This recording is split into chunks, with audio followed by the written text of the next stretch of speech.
All right, what is happening, all you listeners out there? This is Sergeant First Class Donaldson, and this is Leading the Guard podcast. Today I got a special episode for you. I am bringing on somebody very important to me. Full fact, I want to put this out forward. We are related. This is my aunt I'm getting ready to talk to, but we do have a bit of a career history together. She was actually my first platoon leader when I got into the Army, and you wouldn't have thought anybody. In fact, she held me to a higher standard than most, so it kind of worked out in my favor. But I am bringing on Major Jane Ramey. She is the first female firing battery officer in the state of Florida, and she's got a lot of words of wisdom, especially if you're a female trying to make it in the combat arms world, or if you're just an officer trying to make it in that world. So, without further ado, hello, is this Major Jane Ramey? Oh, hey, how are you? I'm doing well. So, if you don't mind, Major Ramey, if you want to explain a little bit about your career, how you got to where you're at right now, that'd be awesome. Yeah, absolutely. So, I am a major in 3rd and 116th Field Artillery Regiment here in the great state of Florida. Battalion Executive Officer, and I have been in for almost 23 years now, all National Guard time. I started out at 17, enlisted in a medical detachment here in Plant City, and then from there I went through ROTC at Florida Southern College and became an SMP cadet, so a simultaneous membership program cadet. I contracted and commissioned in the National Guard in 2008. I was a quartermaster officer at first, so I went to Fort Lee in 2009. Deployed in 2010 to Kuwait with the 53rd Infantry Brigade and 2nd and 116th Field Artillery. Then I came back, joined 3rd and 116th in 2012. All right. And, well, I didn't know if there was more. I know there's a lot to your career. I just wasn't sure, like, man, you got a whole deep history going on. Yeah. Super deep. How'd you, so speaking of being a cadet, do you find it's actually harder to be a cadet than it was like a traditional OCS? I know I've had my experience so far with training up OCS candidates, and I got to tell you, they're definitely a different breed than cadets. Do you think that's actually helped out with your career? So I think it's easier to be a cadet versus OCS. Because OCS is so compact. You have those really intense drill weekends, and then you have this break. Whereas ROTC, I mean, we go to school, and go to labs every week, so it's a little bit easier for us. And then if you have a great program, it makes it much, much better for your career. So I had an awesome program, awesome cadre, tons of fantastic NCOs that really set me up for success as an officer. So I think that and SMP, getting that enlisted time ahead of commissioning, really set me up for success. So what would you define as a good ROTC program? Because they're going to be people out there who may listen to this and be like, well, I'm thinking about ROTC. Is this program a good program? They're going to want to know, what would you, as an officer who's been through it, define as a good program? You want interactive cadre. You want cadre that are invested in you. So you can just really have a conversation with them and kind of, Q&A their experience, their look on officers, their outlook on officers, and how they want to interact with cadets. You have some programs that are just, check the block. You have to be here for your classes, lab, and good to go. Then there's others where they really want you to be a successful officer because you are the future of the United States Army. So they're going to invest time, and they're going to invest experiences and lessons learned, and really getting those cadets involved and really challenging them. If your program isn't challenging you, you don't have a good program. Yeah, actually, I just spent my AT, because I'm with the Officer Prep Academy up here in Minnesota, and our 7-day AT, because we do a shortened one, we have to go train with cadets, and I spent time throwing their bags and stuff like that. I spent a whole day teaching these knuckleheads, all right, here's how your gear's supposed to look. Hey, button your buttons, buckle your buckles. And I went through their formation and all of it, and I just started chucking bags. And yeah, if I end up on U.S. Army, what the F moments, I don't blame myself. Oh, hey, there's a major accomplishment that I think you have that you kind of lighted over, and I may have cut you off during your intro. You were the first female firing battery officer of the state of Florida. That's not an easy feat by any standards, all right? That's a huge deal. How did you get there? Let's start with that. And then any tips for, because there's going to be female leaders that want to do the same thing, and I know it's an uphill battle. You know, even though I'm a knuckle dragging dude, I know that the females in the combat arms, it's an uphill battle. But let's start with how you got there. Yeah, so it really started in 2013 when I deployed with 3rd and 116th. There was talks in the Army that they were going to open combat arms up to females. And I just started engaging with our battalion command. I was like, I love the FA. I was with 2nd and 116th, which is our cannon battalion in Florida. 3rd and 116th were HIMARS. And there's just... That's not real artillery. Sorry. Better artillery. But there's just something about the field artillery that it resonates with me, right? And I don't know if it's because of family history in the artillery or what, but the family dynamic and acceptance in the field artillery is different than any unit that I've ever been in, and I've been in several at this point. So I started talking to them like, hey, I want to be FA. How do I do it? So they put me in as a battery XO on that deployment, and then later became the battery commander for our security force, Alpha, while in Qatar. And then I came home and they put me in HHB, and I was in a couple of different positions until they opened up the FA to females, and I started my captain's career course so I could transition. I remember you calling me during that and asking me a question that I almost laughed you off the conversation with. You went through you went through, and I hate to keep cutting you off. That is my bad, ma'am. You went through the FIDO role. Did you do the observation role as well? So in HIMARS, we have observation, but we don't really have FO. We don't have forward observers like 2nd and 116th does. So what I did, I went through ammunition OIC for the battalion, and then I had to take a quick break. I took command of the Force Support Company, 3rd and 116th Force Support Company, and then I came back and I was battalion S4, and I went full time. So that's how I got to finally go to FA Captain's Career Course. So I was on staff for a hot minute, and then I was selected for Bravo Battery, 3rd and 116th. All right, so here's the follow-up question to that. So now we know how you got from A to B.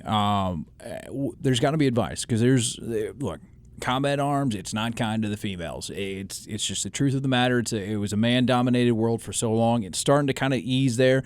There are great female leaders. This is not to knock on them at all. I know who they are. I can point them out to you if you ask me to show them to you.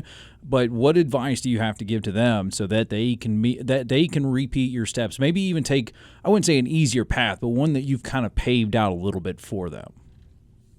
Yeah, absolutely. So no matter what we do, yeah, and this isn't a knock on like females or anything like that, but even though we've been accepted for 11 years now in combat arms, we're still having to show that we are valuable, that we're value added. We're not a detractor, if you will. And we have to, unfortunately, we've got to work harder to be accepted and just to show that we deserve a seat at the table.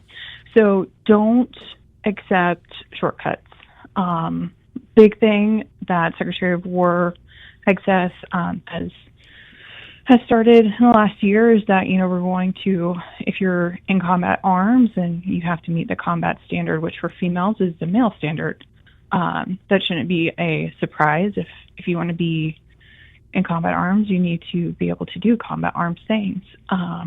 For field artillery specifically, we've got the combat fitness test that is now in effect for FA officers. I've done it. It sucks, but it's doable. But do not accept minimum.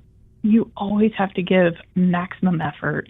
And you cannot allow somebody to roll you over. One of my NCOs I've served with forever, he always makes fun of me. He's like, "Oh, man, everybody knows when you walk into the building." I'm like, "How does everybody know that I walk into the building?" They're like, "You have like a 10 feet tall attitude. Like, you walk in the building and you're like, this is my building now." I laugh because that's the same way it is with me. When I come in, it's, look, this is mine. I take pride in what I have. Absolutely. It's that extreme ownership.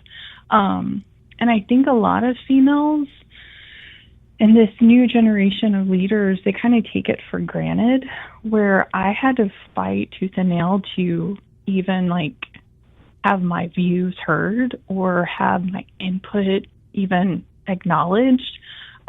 They come in and they're just like, "Oh, this is how things are."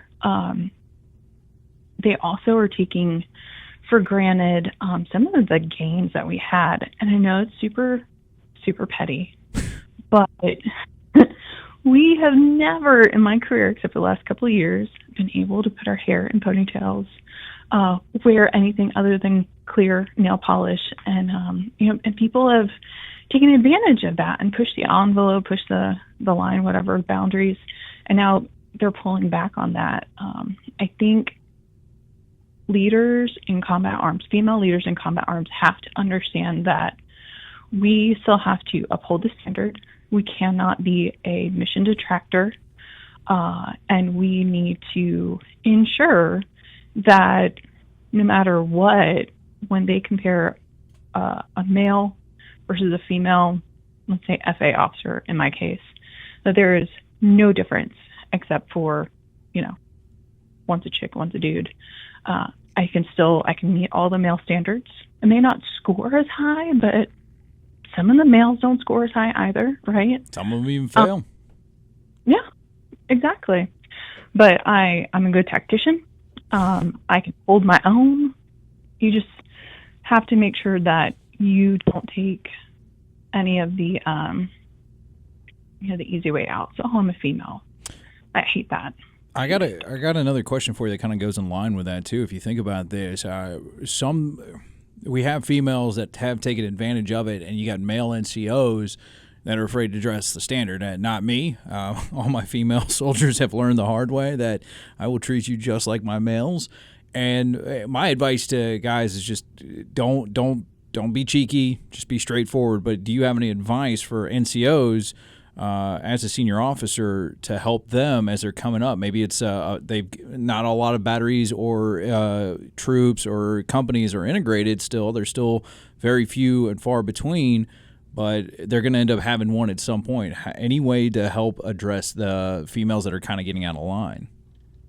Absolutely. So first and foremost, counsel in pairs, right? So if you've got a specialist, make sure that their chief is with them.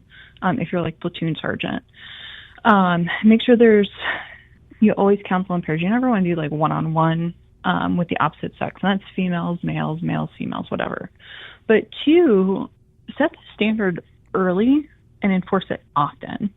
So if I'm coming in as a brand new PL or a brand new platoon sergeant, I'm going to let everybody know the Army has done quite a few things in its illustrious career.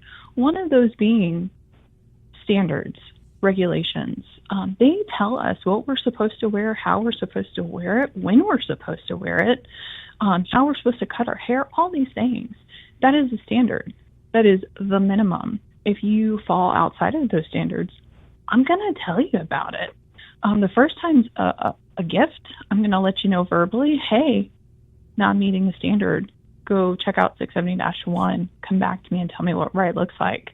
The second time, though, I'm putting it on paper. And it doesn't matter what skin color you are. It doesn't matter what gender you are. It doesn't matter who you do, how you do it. It matters what the Army says is the right way to do things. And if you go into any situation like that and ensure that both male and females are in line, you won't have any issues. It's the concern that, oh, well, she's going to file an EO complaint on me, or she's going to file a sexual harassment complaint on me. Well, Secretary Hegseth also has come out and said, hey, we're not doing that anymore. You cannot be in fear of punishing your soldiers or correcting your soldiers because they might retaliate against you and file an unsubstantiated complaint. If you are the same with every single soldier, no matter creed, no matter their ethnicity, no matter their gender, you're going to be fine. And that's definitely one thing I think you do well. I appreciate that. I got one more question for you before we end this. I just want to know, what advice would you go back? You go back and talk to Cadet Ramey. What would you tell her about the future? Like one piece of leadership advice that you haven't given so far, something that you're like, hey, this is what you got to do. It'll make your life that much easier.